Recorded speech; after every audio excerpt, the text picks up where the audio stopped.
Gosto muito do que estás a ouvir. A propósito, desculpa lá estar a interromper, mas já és cliente Iberdrola?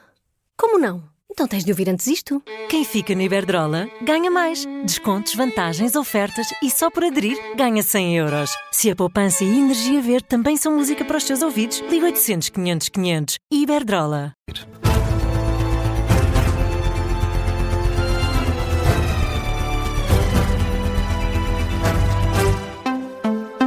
Jornal da Meia-Noite com a Diana Rosa. Começamos com o debate para as presidenciais. A Operação Influencer fez com que Catarina Martins e João Coutinho Figueiredo tenham pedido contas à Justiça na sequência das escutas em que foi ouvido António Costa. Foi um dos poucos momentos de concordância entre os dois candidatos no debate de hoje. Catarina Martins considera que a Procuradoria-Geral da República deve explicações ao país. O Procurador-Geral da República deve explicações ao país.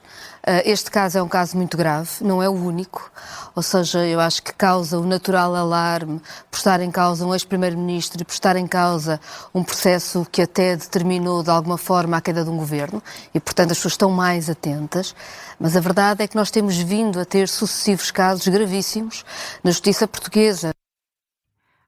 O candidato liberal subscreve as palavras de Catarina Martins. A Justiça deve provar que se mantém afastada de interesses corporativos. Não só neste caso, em muitos outros já devia ter vindo a público esclarecer porque é que determinados processos têm o desenrolar que têm ou determinados métodos de obtenção de prova são utilizados em excesso. Tudo isso carece de explicação e eu devo dizer que a única solução não é ter o poder político em interferir mais no... Eu acho que não. Eu rejeito completamente esse modelo. Mas da mesma maneira que a Justiça não se pode envolver na política, estamos a dizer que a política não se deve envolver na Justiça. Mas para isso a Justiça tem que dar provas que é capaz de se regular a si própria sem interesses corporativos. E este foi um dos poucos momentos de concordância entre os dois candidatos neste debate. Mais acesa foi a discussão sobre a defesa nacional e o papel de Portugal na NATO. Catarina Martins considera que o aumento do investimento na defesa é um desperdício que podia ser investido noutros setores da economia portuguesa. Fazer compras de armamento que permeiam indústrias do armamento francesas e alemãs que têm ganho muito com as decisões que são tomadas e que nem por isso colocam os países mais seguros. E ainda por cima gastando recursos que o nosso país precisa e como precisa para áreas fundamentais da nossa soberania. Uma coisa tão básica como o acesso à habitação, eu acho que é absolutamente desproporcionado, desequilibrado e, sobretudo, sem estratégia, gastar este investimento para fazer vontades que não correspondem a uma avaliação das necessidades reais do nosso país. Já João Coutinho Figueiredo acusa Catarina Martins de estar a fugir ao posicionamento do Bloco de Esquerda em relação à NATO. Catarina Martins está aqui a tentar disfarçar o incómodo que toda esta questão lhe causa. Não me causa incómodo nenhum. Causa, porque ainda há 2 dias, numa entrevista, declarava que, por si, Portugal estaria fora da NATO. Suponho, porque parece de elementar bom senso, é que Portugal está, ao mesmo tempo que está a fazer esse investimento, a integrar-se noutras cadeias de abastecimento de produção de equipamento militar ou de utilização militar.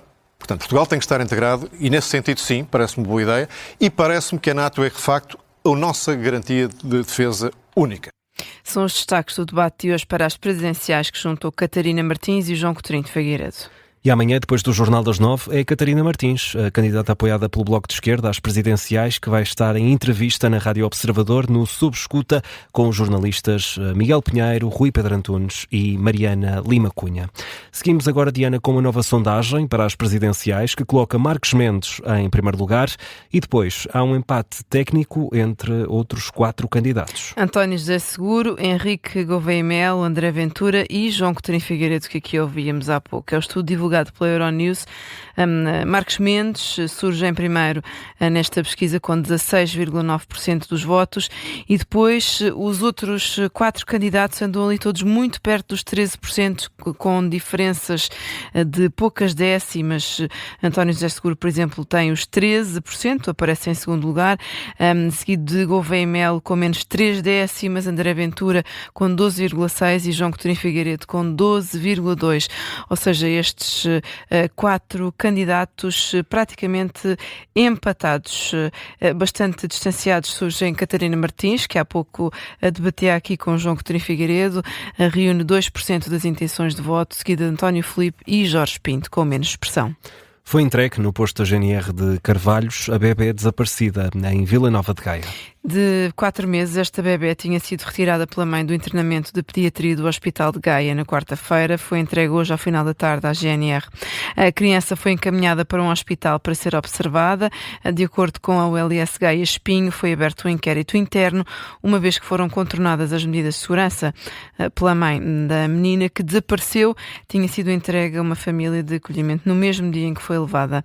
A pulseira eletrónica foi encontrada intacta no caixote do lixo da casa de banho do quarto de hospital onde esta criança estava internada. O PCP desafia o Primeiro-Ministro a retirar o pacote da reforma ao Código de Trabalho. O Secretário-Geral, Paulo Raimundo, diz que se Luís Montenegro acatar este pedido e deixar cair o dossiê amanhã, durante o debate quinzenal, a greve-geral de dia 11 é cancelada. O Primeiro-Ministro amanhã chegar, na primeira intervenção que fizer, disser vamos retirar o pacote global da discussão, está resolvido o problema da greve-geral. Os trabalhadores têm algum interesse em fazer greve? Perdem um dia de salário. Qual é o interesse dos trabalhadores em fazerem greve? Nenhum.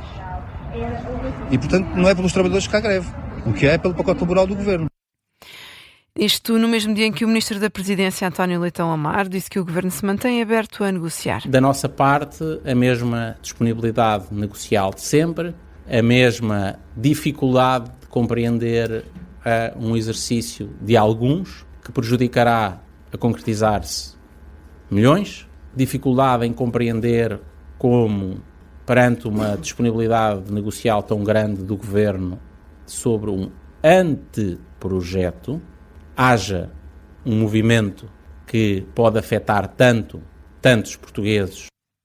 Leitão Amar, no briefing do Conselho de Ministros, o Governo aprovou esta quinta-feira a nova lei de retorno para imigrantes ilegais. Fica em consulta pública antes de ir para o Parlamento. Falamos ainda de desporto. Na Final Four da Taça da Liga, o Futebol Clube do Porto foi eliminado pelo Vitória Sport Clube.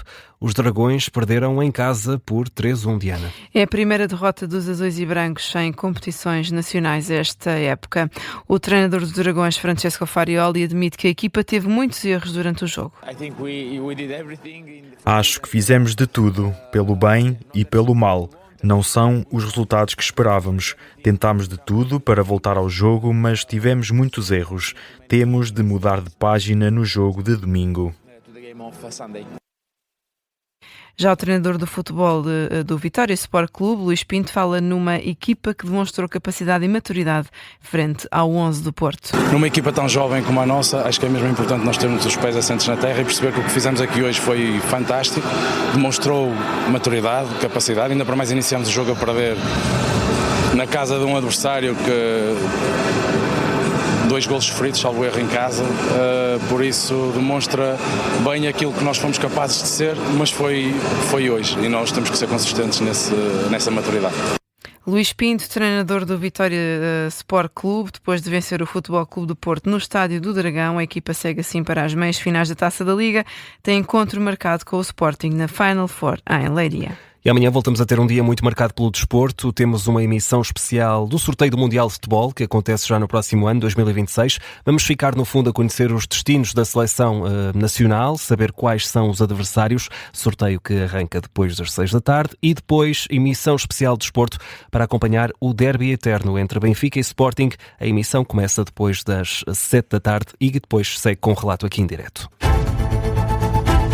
Para já, passam 9 minutos da meia-noite. Diana Rosa, há outras notícias em destaque a esta hora. O Presidente da Câmara de Lisboa nomeou Rui Lopo, atual administrador de Transportes Metropolitanos de Lisboa, para liderar a futura administração da Carris.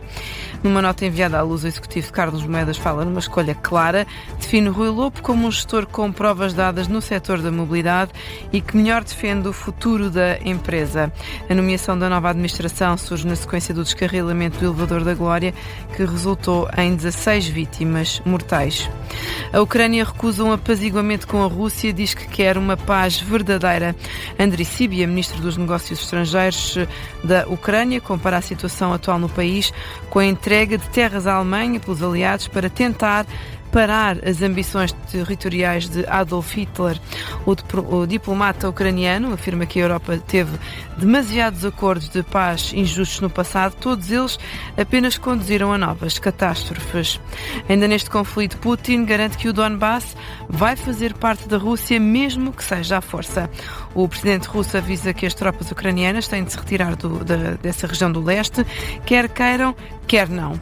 São declarações captadas pelo canal indiano India Today, numa visita oficial de Putin a Nova Delhi. No Médio Oriente, uma mulher palestiniana morreu e várias pessoas ficaram feridas num ataque israelita à cidade de Gaza, naquela que é a mais recente violação do cessar-fogo mediado pelos Estados Unidos. É uma notícia do Al Jazeera. Fontes médicas revelaram que os soldados dispararam contra casas no bairro de Al-Tufa e o exército de Israel confirmou um morto, alegando que cruzou a linha de marcação do cessar-fogo. Voltamos ao desporto. João, hoje foi dia de duelo nacional em Old Trafford, no encerramento da jornada 14 da Premier League. O Manchester United recebeu o West Ham num confronto que juntou Ruben Amorim, Diogo Dalot, Bruno Fernandes, Nuno Espírito Santo e Mateus Fernandes. Estava quase uma equipa portuguesa. Depois de uma primeira parte sem golos, o Man United reentrou mais forte, chegou ao gol num ressalto aproveitado por Dalot, mas acabou por empatar por 1-1. Não há forma disto encarreirar para o Ruben Amorim. Ele não perde, mas também não ganha. E é preciso. Também não se pode passar de bestial a besta. É verdade. Paciência. Ficamos por aqui no Jornal da Meia-Noite. Diana Rosa, bom descanso. Obrigado. Muito obrigada. Até amanhã.